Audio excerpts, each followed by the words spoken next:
Belum semua ya. Masih ada yang belum datang ya?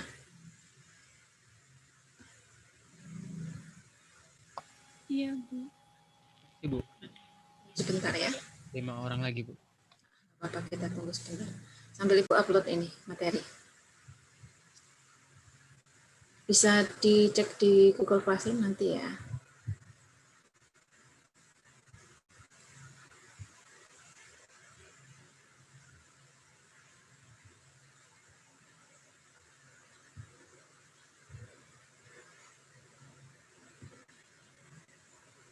Izin bertanya, Bu. Untuk Ya boleh, silakan. responsi hari ini berarti masih resume ya, Bu?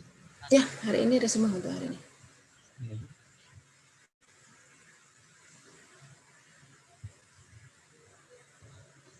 Bentar ya.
Ya, untuk materi dan tugas resume itu sudah Ibu upload di Google Classroom. Nanti semuanya bisa download ya.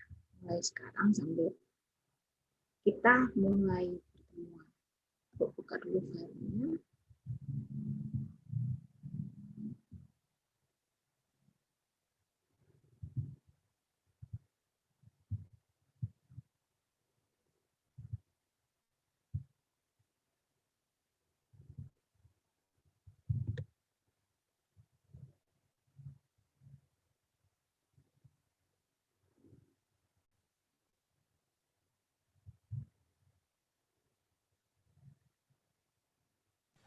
Izin, Bu. Kita ya. Berdoa dulu ya, Bu. Ya, silakan kita mulai dengan doa dulu. Baiklah teman-teman, sebelum memulai pelajaran kita pada pagi hari ini, marilah kita berdoa menurut dan kepercayaan masing-masing. Berdoa dipersilakan.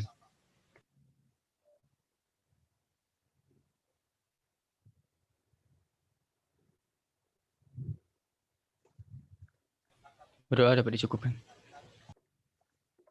Sebentar.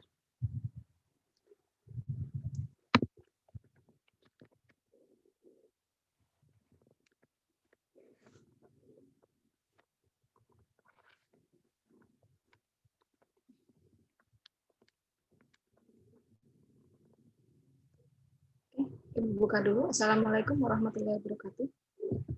Waalaikumsalam. Ini sudah 33 ya yang hadir ya.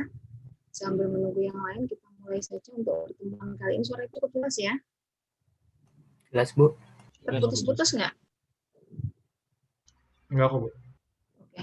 Kalau terputus videonya Ibu off. Karena enggak. Sekarang Ibu akan lanjutkan untuk materi di Surcon. Tapi sebelumnya Ibu mau bertanya tentang UTS. Ada yang merasa sulit dengan UTS kemarin untuk Surjam? Fokus sulit ya? Kalau agak sulit itu nggak maksud yang sulit. Seharusnya tidak. Tapi kalau ada, nanti Ibu pengen nanya secara personal aja. Ada yang merasa sulit? No sound, silent mode berarti semuanya tidak ada yang dalam tingkatan sulit. Kalau agak ya wajar. Tapi kalau dibilang sulit, enggak. Berarti masih ada kemampuan minimal lebih dari 50%. 60-70 itu paling enggak kalian bisa. Baik, Ibu akan langsung share materinya.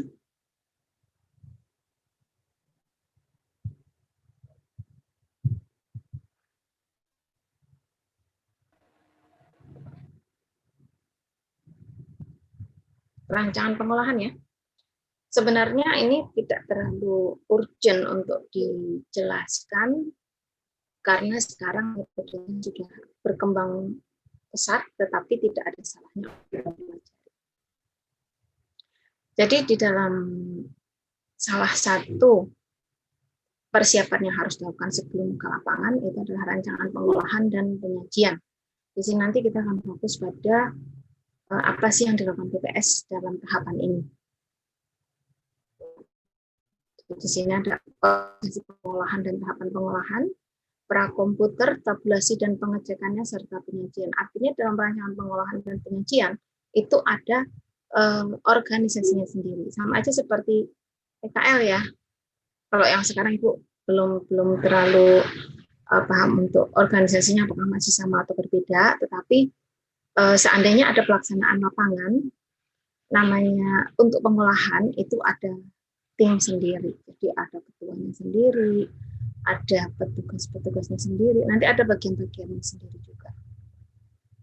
Di mana setiap petugas nanti akan memiliki bagian di setiap tahapan pengolahan. Kalau masih paper, sedangkan BPS kan sebelum kondisi COVID, itu kan masih ada yang surveinya dalam bentuk PEPI, jadi belum full KEPI, masih ada survei-survei yang menggunakan PEPI, paper, artinya di situ masih ada distribusi kuesioner. Kemudian setelah kuesioner terdistribusikan, sampai ke level penjajah menanyakan ke responden, dapat data, ada proses pengumpulan lagi. Setelah pengumpulan nanti ada perekaman data. Perekaman di sini bisa dalam bentuk entry, bisa dalam bentuk scan data. Nah, tapi sebelum di entry atau scan data itu ada prakomputer. Jadi yang namanya edit itu prosesnya di pencacah sendiri ketika dia selesai mencacah satu responden itu sudah harus dicek sebelum diserahkan ke pengawas. Setelah dicek oleh pencacah itu sendiri, dikumpulkan ke pengawas, pengawas itu masih ngecek lagi. Jadi dicek kembali apabila ada kesalahan. Setelah dari pengawas siap, kemudian dikumpulkan namanya batching per blok sensus, per petugas pencacah, per pengawas juga. Nanti setelah diserahkan ke BPS itu sebelum di entry dicek kembali. Nah itu tahapan prakomputer itu segitu panjang. Nanti setelah di entry apakah selesai begitu aja? Tidak, masih dicek kembali. Karena namanya yang entry kan petugasnya, katakan satu petugas itu entry sekian banyak kuesioner, otomatis kan yang dihadapi ya pertanyaan itu aja kan. Untuk sekian ratus bahkan ribu responden untuk satu orang pengolah. Resiko salah itu pasti ada. Resiko salah entry atau apa. Bahkan ketika menggunakan scanner pun, namanya scanner itu menghadapi sekian kuesioner yang sudah jalan-jalan kemana-mana, resiko kotor juga pasti ada. Otomatis ya ketika membaca angka terkadang scan pun juga capek. Artinya ketika data itu sudah di entry atau direkam, itu dicek kembali hasilnya seperti apa. Kemudian setelah itu ada tabulasi. Tabulasi yang sebelum disajikan ya, tabulasi awal. Itu masih dicek kembali konsistensi dasar ya. Setelah itu baru disajikan. Tahapannya seperti itu. Karena tahapan pengolahan itu yang begitu panjang, otomatis diperlukan petugas-petugas organisasi supaya semuanya itu teratur untuk menjaga konsep dari data itu supaya tidak berubah. Sini, ketika pelaksanaan lapangan otomatis yang harus diperhatikan, meneliti akurasi, meneliti non-respon. Artinya non-respon di sini, jika non-respon itu masih bisa diusahakan untuk memperoleh datanya semaksimal mungkin, minimal bukan full respon. Mungkin setengah non-respon. Artinya masih ada karakteristik-karakteristik yang bisa digunakan untuk estimasi populasinya ya. Meskipun mungkin karakteristiknya bukan karakteristik yang spesifik. Kelengkapan dokumen dan isian ini tadi yang Ibu bilang di level pencacah itu aja sudah harus diedit, kemudian di level pengawas juga diedit sebelum diserahkan ke pihak pengolahan. Nah, di sini organisasi pengolahan yang diperlukan ruangan khusus SDM yang memadai. Nah, kalau dulu yang namanya ngentri itu memang kalau surveinya kecil masih bisa dihandle oleh petugas BPS bagian yang pengolahan. Tapi kalau misalkan dia surveinya besar, itu merekrut mitra. Mitranya di sini untuk saat ini itu sistemnya kontrak. Jadi katakan sebulan kontrak dengan benefit sekian yang diterima. Nah, dia tugasnya seperti orang BPS. Jadi jam 8 sampai jam 4 entry itu sampai selesai. Selama sebulan biasanya seperti itu. Otomatis kan nggak semua orang bisa daftar dan ikut gitu aja. Nah, ini harus dokumen ketika masih dalam bentuk PPI ya, paper. Dari BPS pusat dulu yang namanya kuesioner itu masih dicetak di BPS pusat dulu ya. Kemudian dari BPS pusat dikirim ke provinsi, dari provinsi dikirim ke kabupaten, dari kabupaten didiskusikan ke KSK atau kalau biasanya ke pengawas, baru kemudian ke pencacah. Dari pencacah dapat data, kumpulin lagi ke pengawas, kemudian dikumpulin lagi ke kabupaten, dari kabupaten dikirim ke provinsi, dari provinsi dikirim ke BPS. Ngolah di BPS pusat dulu. Tapi sejak tahun 2005 ke sini, pengolahan itu bahkan sampai level KSK. Jadi sejak tahun 2005 ke sini itu BPS daerah itu memang pekerjaannya crowded banget karena pengolahan itu sudah sampai di level kabupaten, bahkan sampai level kecamatan. Sehingga seiring berjalannya waktu, KSK pun juga, kalau dulu urusan SMA bisa jadi KSK, sekarang KSK minimal D3.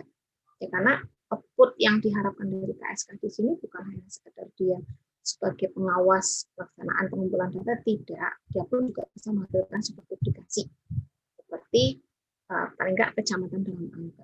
Untuk menyusun itu tidak gampang dan tidak diperlukan orang yang sembarangan.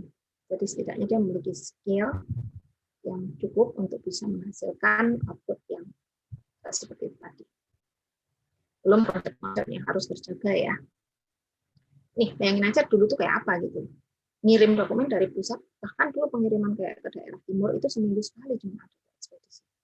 Dan itu cuma ada pos. Jadi proses untuk ngumpulin data itu memang lama ya karena itu tadi salah satu. Tapi seiring jalannya waktu, teknologi juga semakin bagus.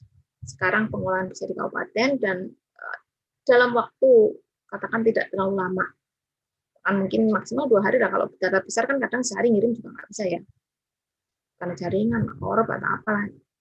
Biasanya dalam waktu maksimal seminggu itu sudah terkirim datanya.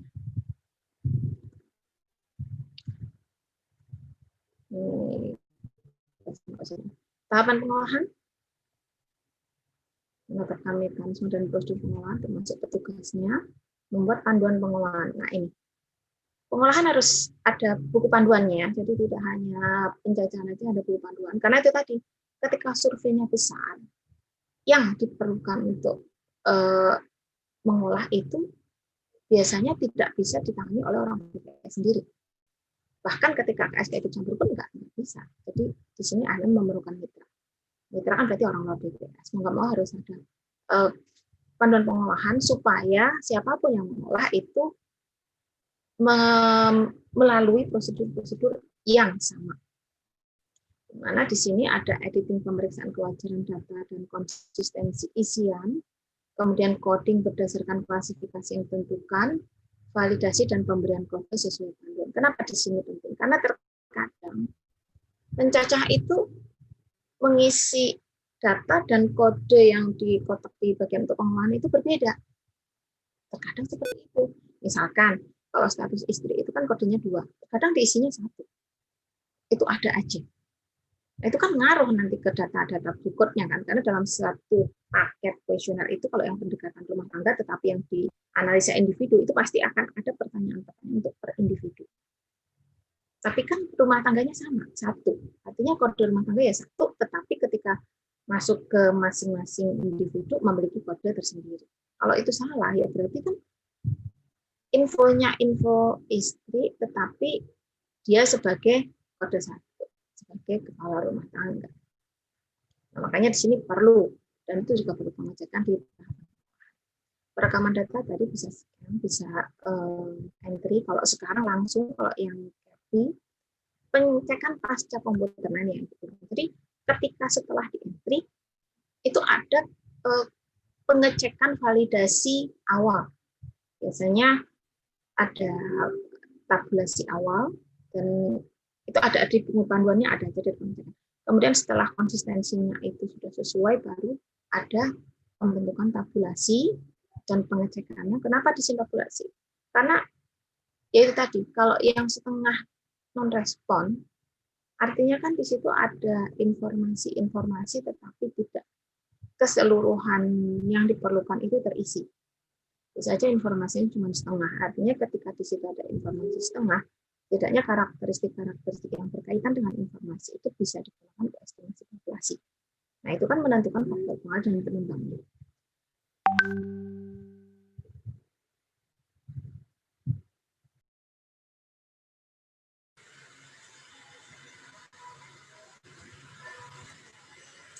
Tujuan pengolahan memperoleh data yang siap dianalisis, merupakan pengawasan pemeriksaan lapangan, tapi berkait dengan kualitas data, melakukan editing dan cek hasil editing. Jadi tidak ada yang namanya pengolahan di situ mengubah konsep, nggak ada. Karena itu pernah terjadi di PKL. Coding dan cek hasil coding, validasi, membentuk variabel baru. Kenapa sih ada membentuk variabel baru?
Membentuk variabel baru. Contohnya misalkan ingin memberikan status mengenai angkatan kerja kepada per individu. Otomatis kan di situ kalau enggak dia sebagai angkatan kerja, ya bukan angkatan kerja. Seperti kalian, dibilang angkatan kerja iya, dibilang bukan angkatan kerja juga iya. Dengan catatan kalian juga melakukan kegiatan bekerja, yaitu aktivitas yang bertujuan untuk memperoleh penghasilan yang minimal dilakukan selama 1 jam per hari berturut-turut selama 1 minggu. Nah, kalau kalian juga melakukan hal seperti itu, misalkan kalian melakukan online shop juga, otomatis kan kalian sebagai mahasiswa iya, sebagai pekerja iya juga kan, tapi kan nggak mungkin satu orang memiliki 2 status. Karena apa? Kalau satu orang memiliki 2 status, otomatis ketika jumlah penduduk yang berstatus sebagai angkatan kerja dan yang bukan angkatan kerja itu ditotalkan akan jauh melebihi jumlah penduduk total. Makanya satu penduduk hanya memiliki satu status. Nah, bagaimana? Nah, di situ kan ada saringan beberapa pertanyaan sehingga terbentuk variabel baru kalian sebagai angkatan kerja atau bukan angkatan kerja. Analisa pemasukan dokumen. Di sini berupa penghitungan respon rate dan penentuan penimbang. Nah, respon rate ini nanti akan dipelajari di PES ya, materi terakhir pasca evaluasi survei, tujuannya untuk memperbaiki di pelaksanaan survei berikutnya. Membangun variabel baru, saya sudah dijelaskan tadi.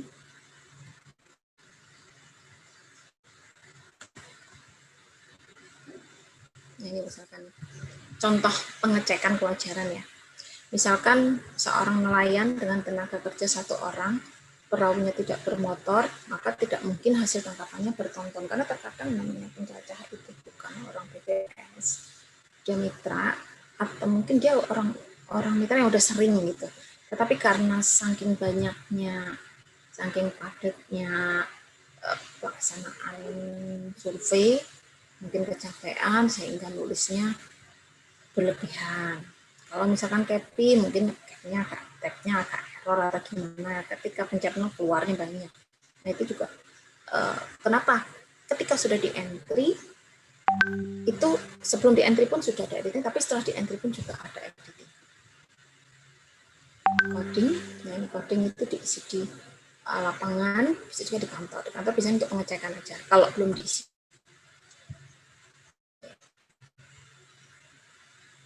Tabulasi di sini lebih ke konsistensi isian.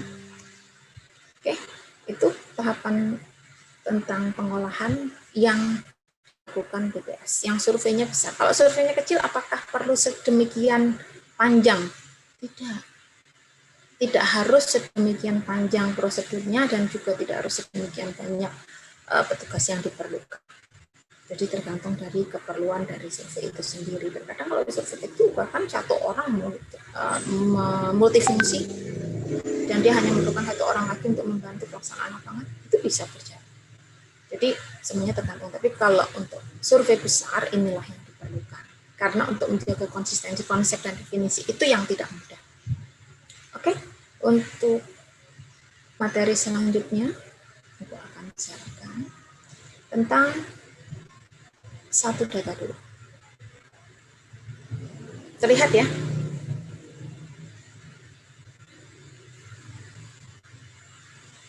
Satu data Indonesia.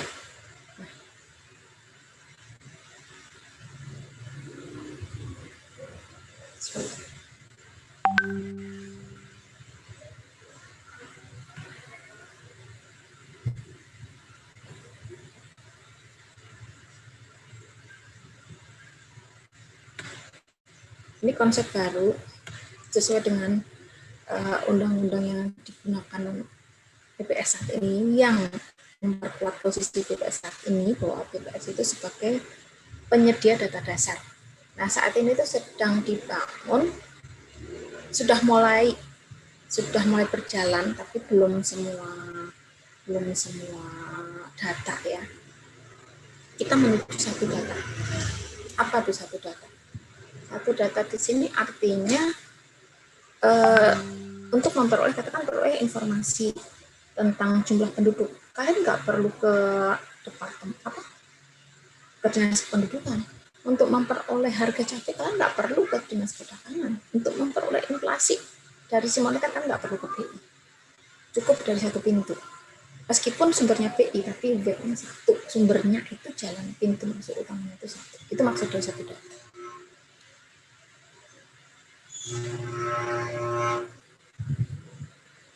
Oke, ini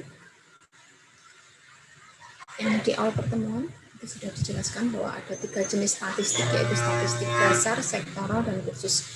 Di mana dasar itu BPS yang bertanggung jawab, sektoral itu setiap instansi tetapi tetap kerjasama dengan BPS. Statistik khusus itu memang untuk keperluan intern dari suatu lembaga tertentu. Dari sini, terkadang meskipun statistiknya itu sifatnya sektoral, tetapi yang memerlukan itu terkadang bukan hanya dia sendiri gitu loh. Apalagi yang terkait perencanaan pembangunan ya. Dalam hal ini Bappenas itu pasti akan terkait ke seluruh instansi. Karena badan inilah yang merancang pembangunan di seluruh bidang. Otomatis untuk per bidang juga terkait ke masing-masing departemen. Dan untuk itu pasti akan perlu data. Di sini tujuan satu data Indonesia ini, jadi ada satu standar data, satu metadata baku, interoperabilitas data, satu kode referensi, dan satu portal data. Jadi maksud dari satu data itu. Kalau selama ini kan kalau kalian perlu data investasi ke BKPM, data tentang keuangan ke BI, data tentang perbankan ke perbankan masing-masingnya, data ini harus ke sini dan seterusnya. Nah ini kita mau menuju ke sana. Apakah sudah OTW? Sudah. Jadi sebagian itu. Ini output BPS banyak sekali dan sumbernya di Sirusa.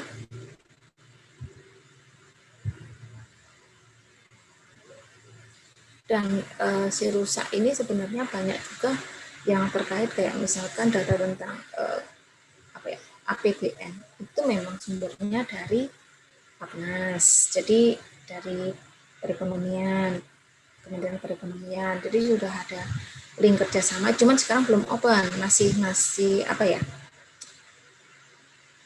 masih tertutup linknya itu, tapi BPS sudah membuka datanya dan konsepnya itu masih ada yang disesuaikan. Jadi masih ada konsep-konsep yang berbeda antara konsep yang digunakan BPS dengan konsep yang digunakan oleh Bappenas itu sendiri. Jadi masih ada yang berbeda. Ini harus disesuaikan. Kemudian ini masih BPS ini. Untuk data sektoral, standar data, metadata operator. Ini cuma konsep kualitas, nanti bisa dibaca sendiri.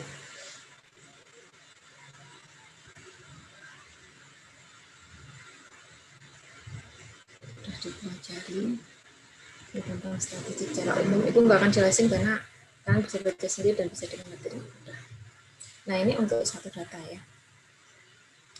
Jadi nanti masing-masing dari departemen itu tetap akan bekerja sama dengan BPS, kemudian akan mengumpulkan data itu di satu pintu, dalam hal ini BPS. Baru BPS nanti akan bekerja sama dengan Bapeda dan Bappenas. Sehingga Bapeda dan Bappenas itu kalau merencanakan pembangunannya, itu tidak perlu mengambil data di instansi sesuai dengan bidang yang akan direncanakan pembangunan. Cukup dari BPS, semua keperluan data itu sudah terpenuhi. Dengan catatan yaitu tadi, tapi kan sampai saat ini masih ada beberapa konsep yang masih berbeda yang digunakan BPS dengan instansi-instansi itu. Meskipun sudah banyak yang sama, tapi masih ada yang berbeda. Sehingga untuk mewujudkan satu data full itu memang belum. Kebutuhan statistik sektoral. Tidak semua data dapat dipenuhi oleh BPS. Ini, kalau semuanya udah bisa ya satu data itu udah otomatis. Bukan OTW lagi, emang sudah nyampe gitu. Kenapa? Karena setiap institusi itu memiliki kekasan dalam ragam data. Dan setiap institusi memiliki pendekatan dalam penyediaan data dan informasi untuk perencanaan konsepnya ya, itu berbeda-beda.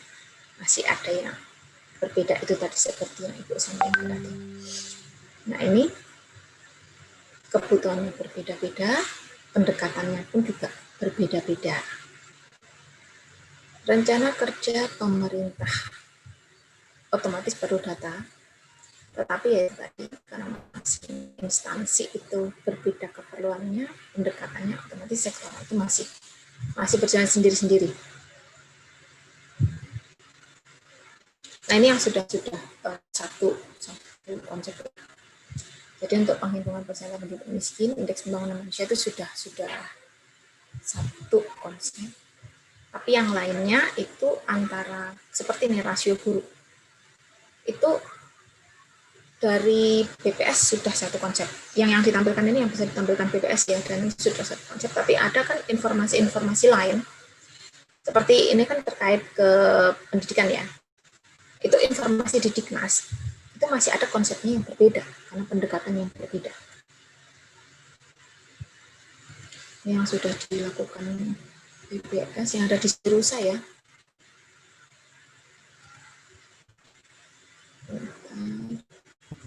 Nanti silahkan yang Ibu lewatin dibaca sendiri ya.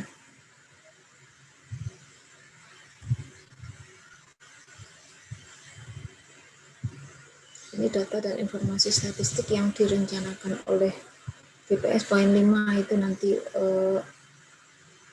tujuan utama untuk keseluruhan perstatistikan di Indonesia. Setelah itu kan tinggal keberlanjutannya aja. Nah ini, pembinaan statistik di daerah. Di daerah itu masih banyak Bapeda yang ketika mereka mau merencanakan sebuah pembangunan, itu bukan kerjasama dengan BPS di daerah tersebut, di level kabupaten ya. Mereka masih banyak tumpangan-tumpangan gitulah. Mereka memiliki pendekatan sendiri. Padahal sebenarnya kan BPS sudah banyak sekali data-data yang bisa sangat mendukung perencanaan. Tapi ya masih seperti itu kan, apa yang stigma negatif. BPS datanya ngawur segala macam itu kan ya sering lah kalian dengar ya. Itu masih beredar kuat. Memang nggak semua, tapi masih ada. Nah, ini adalah tantangan buat BPS gimana bisa mensosialisasikan, meningkatkan kontribusi dan apresiasi masyarakat terhadap statistik, membangun satu pusat rujukan informasi statistik nasional, mengembangkan sistem statistik nasional, dan mendukung pembangunan nasional. Nah, kalau ini sudah tercapai, siapapun yang perlu data, entah itu Bapedanya, masing-masing instansinya, perseorangan pun juga bisa melalui satu pintu. Tapi kalau masih belum ya seperti itu. Kadang kan harus keluar duit untuk dapat data yang masih secret gitu, yang rahasia, yang tidak dipublish. Untuk keperluan, bahkan untuk keperluan sekolah pun misalkan untuk tesis gitu. Terkadang mereka harus keluar duit untuk bisa dapat data dari sebuah instansi. Tapi kalau ini sudah terwujud, jelas arahnya kemana.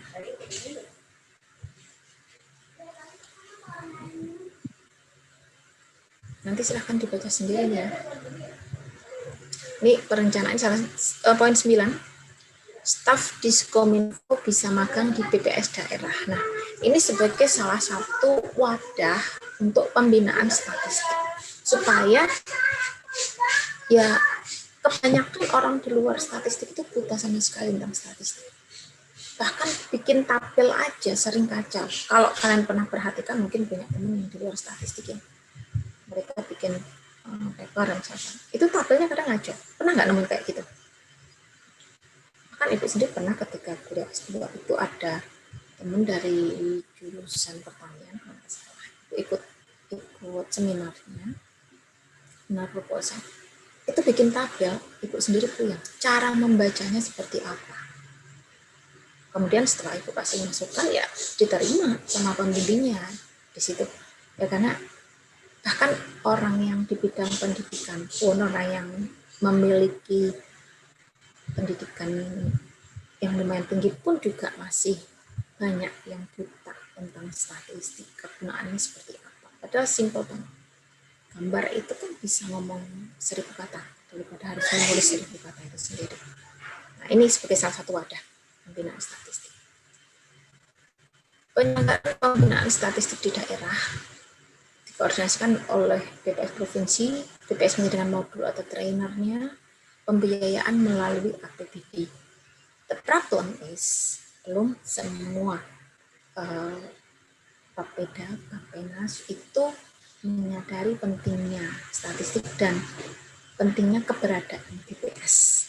BPS itu sebagai penyedia data dasar, kalau memang itu semua sudah terkolek di satu pintu kan, Bapeda sendiri kalau perlu apa-apa nggak perlu harus survei sendiri, apa-apa. Tapi ya karena itu tadi, masing-masing instansi itu masih memiliki pendekatan yang berbeda, keperluan yang berbeda-beda, sehingga mereka itu masih banyak yang melakukan, masih banyak yang memiliki data, melakukan pengumpulan data itu dengan cara mereka sendiri. Padahal kalau mereka bisa kerjasama dengan BPS, kayak sektoral itu kan sebenarnya masih harus melibatkan BPS. setidaknya konsepnya, metodologinya, kuesioner itu lebih terarah semuanya.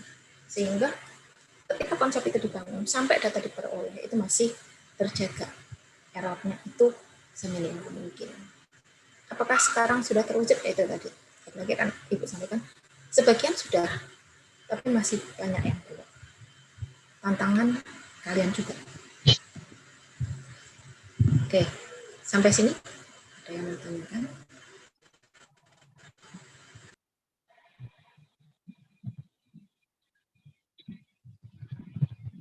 Izin bertanya, Bu.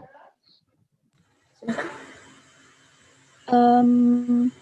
Berarti apakah penyamaan antara konsep definisi dan pendekatan itu agak alot gitu antara PPS dan instansi-instansi tersebut?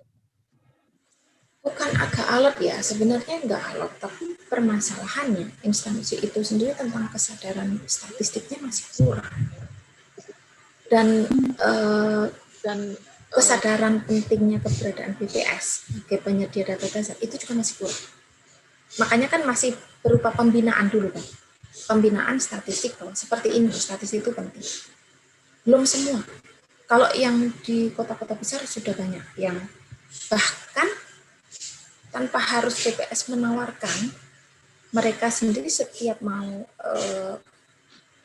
membuat rencana pembangunan itu udah langsung akan konsul dengan kepala BPS. Nah itu sebenarnya tantangan bukan hanya kita ya, kalau kita punya teman di yang kerja di Bappenas atau di Papua, kita bisa di Pemda ya, itu kita bisa kok sampaikan supaya setidaknya antar misalkan di level provinsi, setidaknya gubernur dengan kepala BPS provinsi itu ada kerjasama yang baik. Nah itu masih ada yang belumnya itu karena ya itu tadi mereka masih belum menyadari sepenuhnya pentingnya BPS, urgennya ada keuntungannya, itu aja.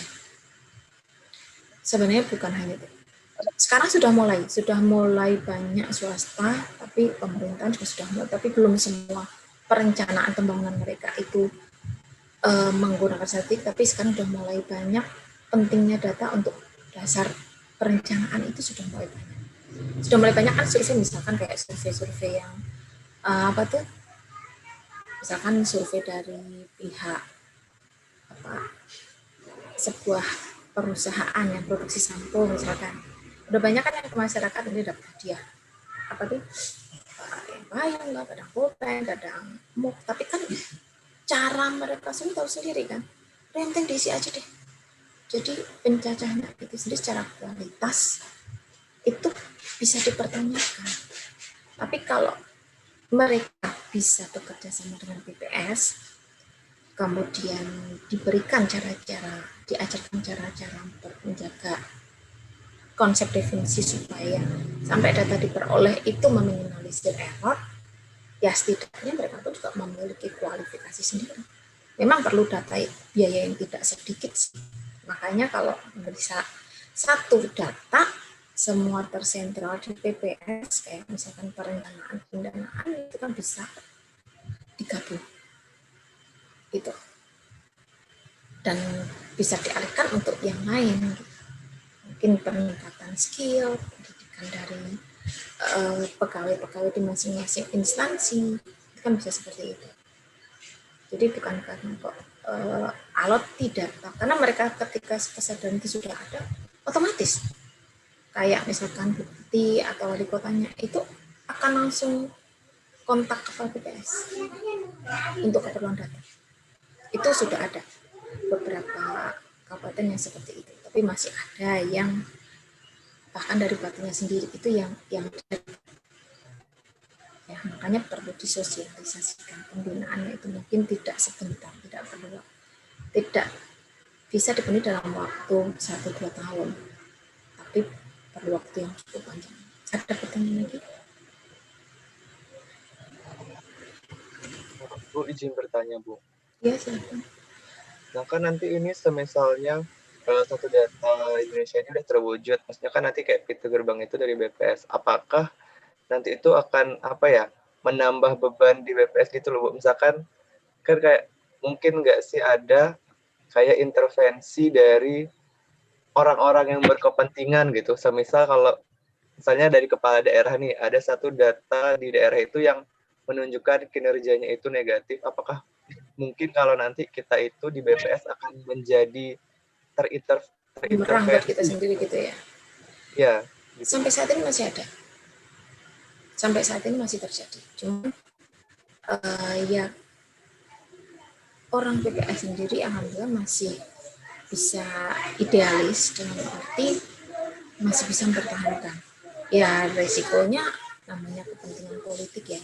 Itu kan sudah ada plus-plusnya, bukan murni untuk bekerja sebagai pelayan rakyat, tapi sudah plus ada kepentingan pribadi. Itu masih ada sampai saat ini. Tapi sudah mulai berkurang. Dulu sangat banyak. Bukan masih ada, sangat banyak. Dari BPS keluarnya apa, ketika publish jadinya apa. Karena yang mempublish kadang bukan BPS. Kalau sekarang kan kayak angka kemiskinan kan BPS. Dulu tuh yang mempublish angka kemiskinan bukan BPS. Dari langsung ke pemerintah langsung. Jadi kita nyerahin data ke pemerintah. Yang ada apa? Uring-uringan yang kerja di BPS. Ini sampai level atas tuh nggak tahu. Kalau sekarang sih sudah mulai kan ada undang-undang tadi bahwa penyedia data dasar itu BPS, publishnya pun juga BPS juga. Ya emang ada pertanggungjawabannya. Makanya kan kemarin beberapa tahun lalu kan sekitar 3-4 tahun lalu itu kan ada yang kritik, dan yang kritik itu bukan dari Indonesia, dari World Bank kalau nggak salah. Dia mengkritik tentang data PDB. Mereka meragukan PDB Indonesia dalam hal ini BPS. Ya itu jadi evaluasi gitu. Dan BPS pun juga sudah bukan dari STIS tapi dari BPS pusat. Dari kepala BPS sendiri itu sudah klarifikasi bahwa memang ada beberapa hal yang masih kesulitan untuk dilakukan untuk pengumpulan data. Salah satunya itu tadi. Antara instansi itu seharusnya BPS tidak memiliki kendala untuk memperoleh data, tapi masih apa ya? Mereka tuh masih punya batasan. Tapi kalau kesadaran mereka itu sudah terbuka, terutama di level pimpinan paling atas ya, menterinya itu sudah terbuka, ya insya Allah tidak akan sulit untuk mencapai satu data. Itu. Kalau saat ini sih memang di level menteri sudah ini ya, tapi di provinsi, kabupaten itu kadang agak sulit ya kan sudah desentralisasi kan. Kalau dulu kan masih sentralisasi, apa kata yang di Jakarta ya semua akan seluruh Indonesia oke. Kalau sekarang Jakarta oke, tapi kan masing-masing daerah juga memiliki hak untuk menentukan pembangunan mereka sendiri. Oke, cukup include. Ibu akan lanjutkan ke satu lagi, tapi di sini intro aja, nanti sambil bisa dibaca sendiri. Aplikasi metode sampling udah kelihatan ya. Di sini yang akan dibahas diantaranya penentuan desain sampel, ukuran sampel, review metode sampling. Nah nanti Ibu akan cuma sedikit membahas, selanjutnya akan terjadi di pertemuan berikutnya, tapi sebelum pertemuan berikutnya Ibu minta kalian untuk membaca terlebih dahulu isi dari PPT-nya. Oh ya, tadi di WA Group sudah Ibu share bukunya review.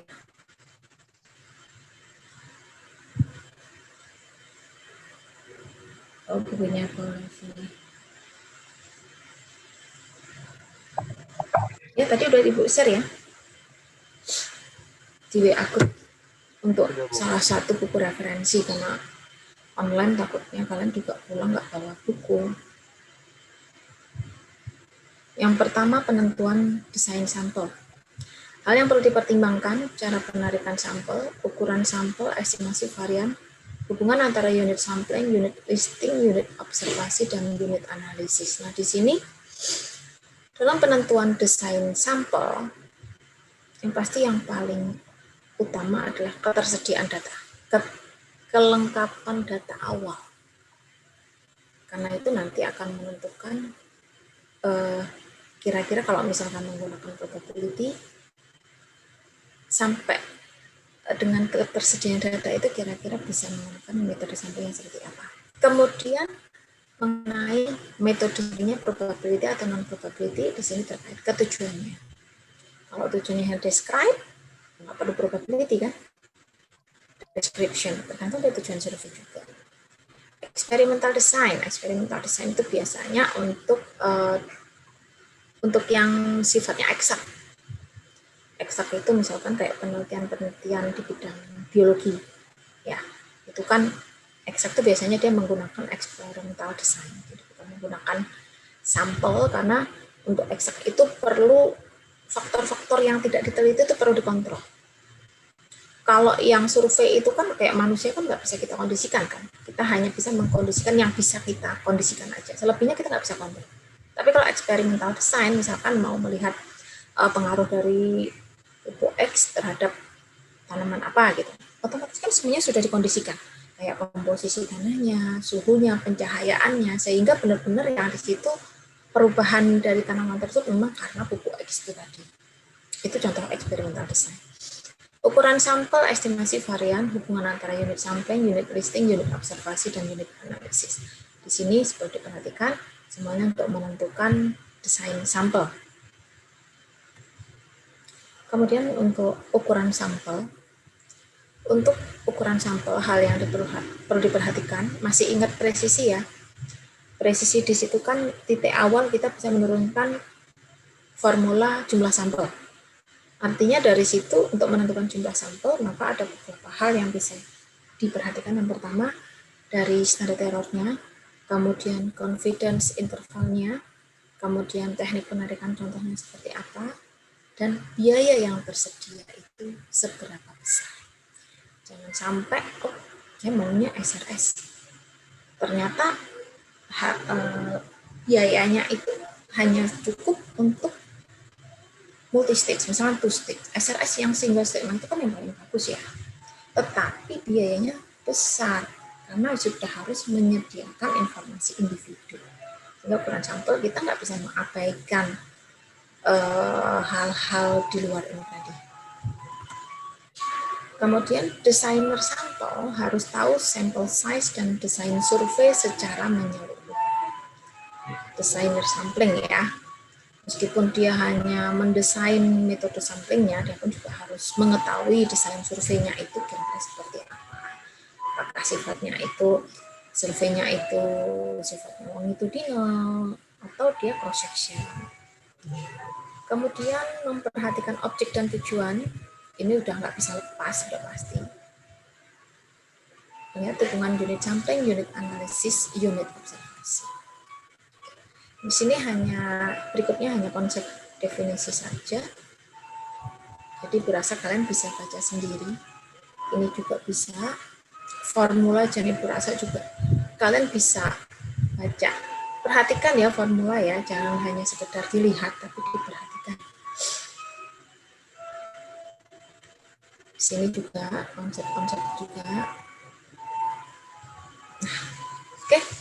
Sampai sini PPT 11 yang ini 12 sampai terakhir silahkan dibaca sendiri, dan untuk hari ini masih resume untuk responsi ya, sebagai bukti untuk kehadiran kalian.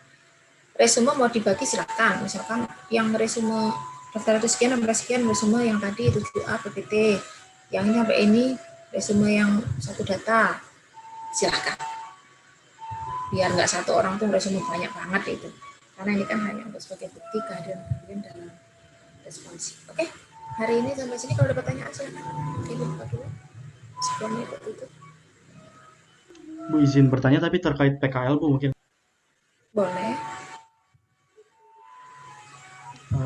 Silakan. Saya kan di subsi kuesioner ya Bu. Nah ini di kuesioner ini ada terkait juga tentang survei pendahuluan. Nah untuk riset 2 ini tentang survei kepuasan kerja pegawai BPS ya Bu. Terus niatnya tuh kami dari divisi kuesioner ini akan mengadakan survei pendahuluan sebanyak 2 kali. Nah ini kalau dilihat dari BPS sendiri kan belum pernah tidak melaksanakan survei pendahuluan ya Bu. Terus kan kalau metode yang baru ini kan maksudnya di PKL ini kan kita self enumerasi, sistemnya online gitu Bu. Jadi mungkin perlu sampai 2 kali gitu nggak sih, Bu, buat survei pendahuluannya itu? Eh, Survei pendahuluan itu akan selalu diperlukan untuk survei yang baru. Baru dalam arti memang belum pernah dilaksanakan. Baik itu metodenya ataupun tujuannya. Itu memang perlu survei pendahuluan. BPS apakah tidak melakukan? Melakukan. BPS selalu melakukan survei pendahuluan untuk survei yang baru. Selalu ada, kalau enggak, pilot survei. Kalaupun itu survei yang berulang, itu juga ada pilot survei untuk mengetahui apa ya, perubahan dari karakteristik. Karena karakteristik itu kan sangat mobile ya. Contoh pulsa, sekarang setiap orang perlu pulsa. Kalau dulu kan pulsa hanya dimiliki untuk orang yang punya HP aja, sedangkan yang punya HP itu satu kantor bisa dihitung jari. Satu kantor STS itu yang punya nggak nyampe 10 orang dulu ya. Tapi semakin kesini semuanya punya, bahkan lebih dari satu. Artinya pulsa itu dulu masih masuk barang mewah. Tapi sekarang itu masuk basic need, kebutuhan dasar.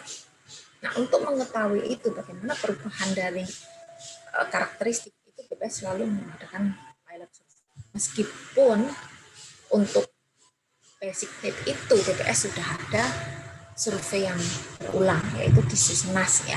Susnas yang modul konsumsi itu selalu setiap tahun ada, tetapi ya karena ada perubahan karakteristik itu tadi, terkadang 5 tahun, terkadang 7 tahun, terkadang 3 tahun, itu selalu ada yang namanya survei tentang basic. Ya, itu untuk pilotnya. Nah, untuk kalian, rencana 2 kali itu rencananya untuk apa? Yang pertama ini untuk menguji validitas reliabilitas kuesioner sama respon rate-nya, Bu. Nah, yang untuk keduanya ini mungkin perbaikan tambahan gitu, Bu. Takutnya masih ada hal-hal yang masih harus diperbaiki lagi dari kuesionernya. Kalau untuk kuesioner sendiri biasanya memang sebenarnya cuma sekali ya, kalau untuk yang PKL. Memang untuk PKL untuk sebenarnya 2 kali. Yang pertama itu untuk mengurus perizinan, yang terkait perizinan. Yang kedua itu untuk kelengkapan data. Jadi kayak misalkan kalau sebelumnya itu kan perizinan, terus kemudian transportasinya, akomodasinya. Nah, untuk selanjutnya itu sudah lebih ke kelengkapan data pelaksanaan sebelum pelaksanaan lapangan. Sekaligus untuk uji coba kuesioner itu yang di pendahuluan yang kedua. Tapi kalau untuk kuesioner sendiri biasanya memang sekali. Tapi kalau misalkan menurut kalian dengan sekali itu kurang, apalagi online kan tidak terlalu susah ya. Cuman susahnya itu ngontrolnya itu aja, karena self enumeration kan. Ya itu nggak masalah, silahkan aja gitu. Tapi kalau sudah dihitung respon rate dan juga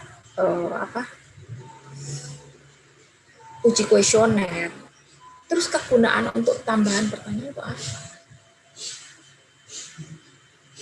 Kan udah diuji kuesionernya, validitas reliabilitasnya. Terus pertanyaan tambahannya itu apa?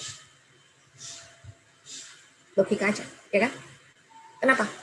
Jadi gini, kita bikin kuesioner itu jangan sampai kuesioner itu banyak yang akhirnya terbuang. Jadi ya kalau bisa memang sudah pasti, makanya kuesioner kan tidak lepas dari tujuan survei kan.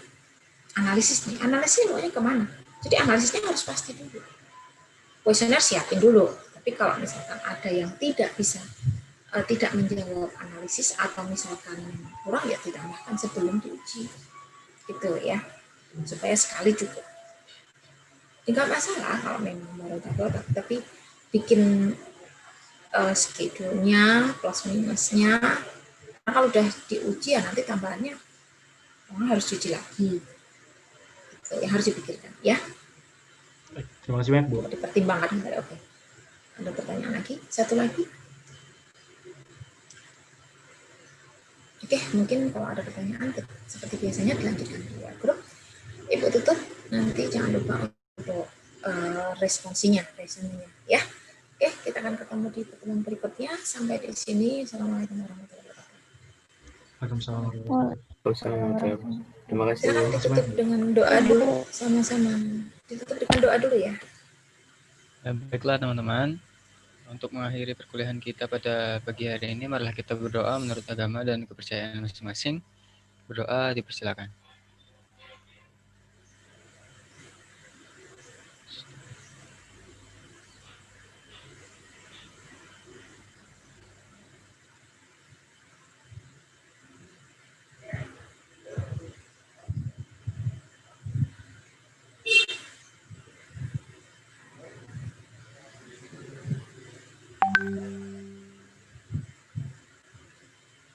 Sudah?